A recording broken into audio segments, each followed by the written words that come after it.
Dari sini kita akan bisa melihat sebuah gerbang kuno ya, terbentuk paduraksa atau kori agung dengan pintu yang sangat rendah sebagai kemudian menjaga sopan santun kita untuk selalu Surgi atau Eyang Mendek ya, Eyang Surgi atau Mbah Mendek. Lokasinya banyak tamu sekali, artinya memang lokasi ini dianggap sebagai lokasi yang masih keramat diduga sejak zaman Majapahit ya. Jadi struktur tembok batu bata kunonya ini masih utuh-utuh, jadi masih utuh-utuh dan diduga memang ini struktur asli pada masa lalu ya, semacam putih haji atau semacam bangunan suci pada masa kerajaan Majapahit. Ada cungkup, ada kemudian semacam sendang kecil yang digunakan airnya itu keramat atau air suci diduga untuk mandi suci gitu ya. Dan tembok-tembok ini diduga panjangnya ini sekitar 40 meter ya, sekitar 40 meter keliling, sekitar 40 kali 40 meter. Jika kita keliling coba teman-teman.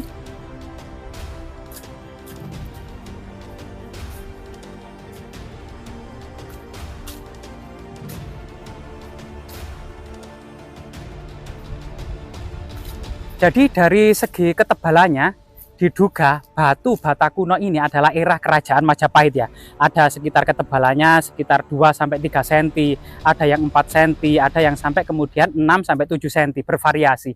Yang diduga batu bata ini kemungkinan memang era kerajaan Majapahit. Diduga sebuah kompleks ini diduga memang masa kerajaan Majapahit sejak zaman Majapahit hingga saat ini diduga tidak banyak berubah. Jika kita menengok dalamnya gitu ya. Jadi di dalamnya yang di sebelah sini diduga dulu ada semacam pohon nagasari ya, pohon nagasari yang sudah mati, tinggal satunya yang belah sana itu pohon nagasari yang besar. Dari pohon nagasari tersebut terlihat ya pucuk-pucuknya itu atau bunganya berwarna putih ya, itu adalah bunga nagasari, serta di dalamnya penuh dengan struktur batu bata kuno, balok-balok batu candi yang diduga juga ada semacam petirtaan di sana ya. Nanti kita coba ke arah sana.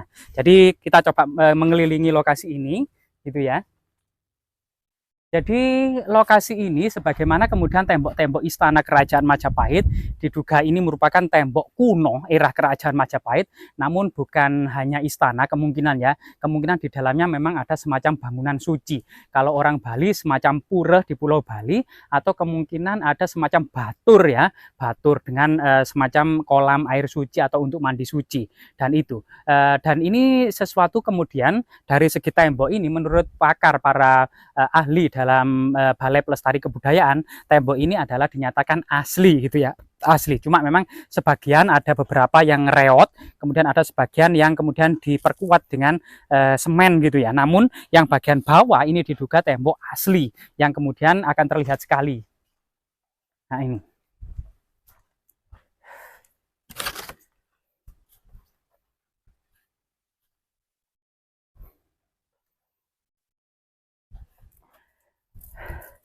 Jadi jika kita melihat pondasi struktur ini masih simetris dan masih asli, tapi di sini ada semacam struktur yang berbeda dengan struktur bawah, ya ini ada beberapa fragmen batu bata kuno yang ditumpuk, yang artinya dahulu kemungkinan ini roboh, yang kemudian diperbaiki lagi dengan kemudian mengacu kepada struktur bagian bawah, serta bagian-bagian yang masih berdiri kokoh gitu ya. Nah ini akan terlihat sekali.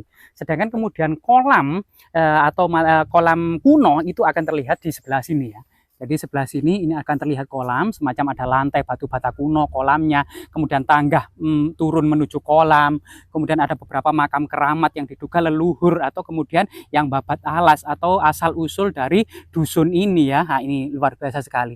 Dan juga pohon-pohon keramat dan tembok ini ternyata menghadap ke selatan, dan di selatan ada semacam pintu gapura masuk yang rendah sehingga kemudian masyarakat mengenalnya sebagai Mbah Mendek atau Mbah Mendek. Artinya kalau masuk itu harus memendek, harus merendahkan tubuh kita sebagai pada masa lalu memang tata krama atau tepos liro atau adat istiadat dalam hal kemudian sopan santun itu memang sangat dijaga sekali, terutama sebagai manusia itu harus menghormati yang lebih tua, itu harus menunduk, termasuk menunduk kepada orang yang sudah mati adalah sebagai pelajaran agar kemudian kita bisa menghormati orang yang masih hidup. Ketika kita diusahakan kemudian untuk menuju leluhur kita, itu artinya juga kita harus merunduk kepada orang tua kita, terutama orang yang lebih tua dari kita, kakek nenek kita, atau orang-orang tua di masyarakat kita. Sehingga kemudian sebagai generasi muda, sopan santun, tata krama, dan apa namanya, adat istiadat seperti itu memang sudah apa ya, sudah menjadi edukasi orang-orang dan leluhur Jawa, terutama diduga sejak era kerajaan Majapahit.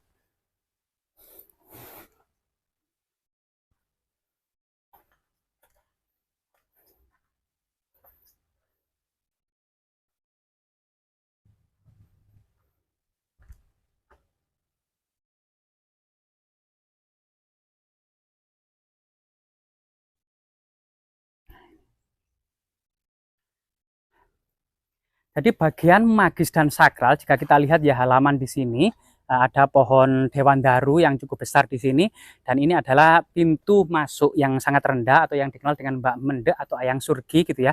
Sedang ada beberapa mandapa yang ada di depannya, ini merupakan tempat untuk para tetamu yang beristirahat atau bermalam atau bersemedi atau melakukan keheningan, kasunyatan gitu ya, serta kemudian berdiam diri yang cukup lama, meditasi dan lain sebagainya gitu ya. Dan makam-makam juga banyak yang terbuat dari balok-balok batu batu bata merah kuno ya, yang cukup banyak memang area ini. Namun jika kita ke depan, kita ke gerbang dari Mbah Mende ini,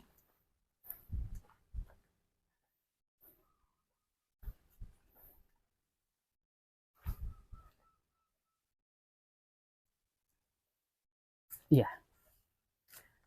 Jadi dari sini kita akan bisa melihat sebuah gerbang kuno ya, terbentuk paduraksa atau kori agung dengan pintu yang sangat rendah, sebagai kemudian menjaga sopan santun kita untuk selalu kemudian merendah di hadapan leluhur atau orang tua kita atau kakek nenek kita atau orang-orang tua yang ada di masyarakat kita ya.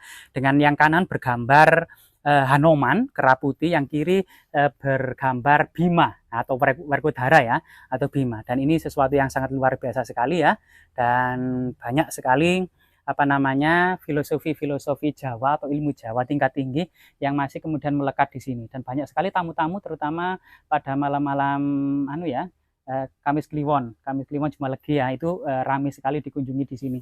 Dan kondisi mandapanya ya cukup sederhana sebenarnya ya, dari lokasinya, dan memang makam-makam juga banyak di sini, diduga juga makam-makam leluhur dari desa ini ya. Banyak sekali batu bata kuno era kerajaan Majapahit yang terserak di mana-mana di lokasi yang cukup luas ini.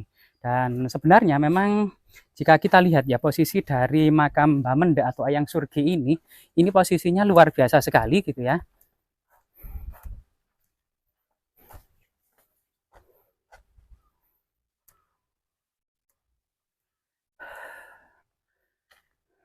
Jadi selain tembok keliling yang masih utuh sekitar kemudian tadi ya, sekitar 40 meter kali 40 meter itu ya, itu kemudian di pemakaman ini juga banyak sekali balok-balok batu candi, batu bata kuno, yang diduga ini juga merupakan area dari asrama para pertapa pada masa lalu gitu ya.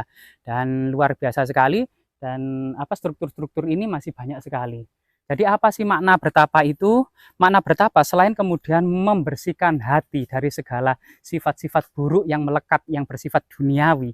Ternyata dalam kitab Arjuna Wiwaha, ketika Arjuna bertapa di Gunung Indrakila, ini tujuannya adalah mencari pusaka pamungkas guna melawan para Kurawa. Jadi bertapa tujuannya tidak lain dan tidak bukan adalah selain membersihkan hati dan pikiran, menjaga kemudian emosional, juga kemudian menggapai keinginan atau cita-cita ya, atau harapan yang diinginkan yang belum terkabul, itu kemudian melakukan pertapaan. Pada suatu ketika Arjuna bertapa di Gunung Indrakila, itu kemudian didatangi seorang pemburu tua yang berdialog masalah dharma, yang kemudian setelah sekian lama pemburu tua tersebut berubah wujud, ternyata Dewa Indra yang melakukan penyamaran, sehingga kemudian Dewa Indra pun pergi.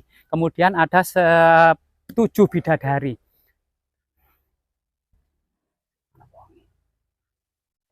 Iya. Iya. Kemudian ada 7 bidadari cantik yang menggoda Arjuna bertapa di Gunung Indrakila tersebut gitu ya. Itu kemudian Arjuna tidak goyah dalam pertapaannya, sehingga kemudian datang celeng serenggi yang mengamuk, kemudian Arjuna memanahnya. Ternyata di waktu yang sama, di lubang yang sama, celeng serenggi tersebut itu terpanah dua anak panah, sehingga kemudian datanglah seorang pemburu tua gitu ya. Pemburu tua tersebut mengatakan, sayalah yang kemudian mengenahkan dari celeng serenggi tersebut. Arjuna juga mengatakan sayanya ketika berdebat panjang di antara dua insan ini kemudian pemburu tua tadi berubah wujud menjadi Dewa Siwa dan kembali ke Kayangan. Setelah itu kemudian di Kayangan terjadi huru-hara ya, diobrak-abrik oleh raksasa Niwataka Waca, sehingga kemudian para dewa tidak bisa mengalahkan raksasa tersebut, harus minta bantuan kepada manusia. Ketika itu kemudian bantuannya jatuh kepada Arjuna, sehingga Arjuna diminta bantuan ke Kayangan untuk memusnahkan raksasa Niwataka Waca, sehingga Arjuna dengan mudah memusnahkan raksasa Niwataka Waca, sehingga para dewa menghadiahi senjata Pasupati untuk melawan Kurawa serta dua bidadari tercantik yaitu Supraba dan Tilotama. Ini kemudian menjadi istri Arjuna sebagai hadiah. Jadi jika kita lihat siapa dan bagaimana makna bertapa, ada berbagai macam makna ya, terutama kemudian membersihkan hati serta harapan akan sebuah cita-cita yang yang dikabulkan oleh Tuhan Yang Maha Kuasa. Termasuk pada masa yang lebih akhir ketika masa perkembangan awal peradaban Mataram Islam, itu Ki Ageng Pamanahan juga melakukan pertapaan di di Sungai Lampir ya, di pinggir Sungai Lampir, karena memang ganjaran yang harus diberikan alas mentau atau tanah Mataram oleh Sultan Hadiwijaya belum juga dipenuhi. Maka kemudian Ki Ageng Pamanahan itu melakukan pertapaan. Kemudian datang Sunan Kalijaga yang membantu Ki Ageng Pamanahan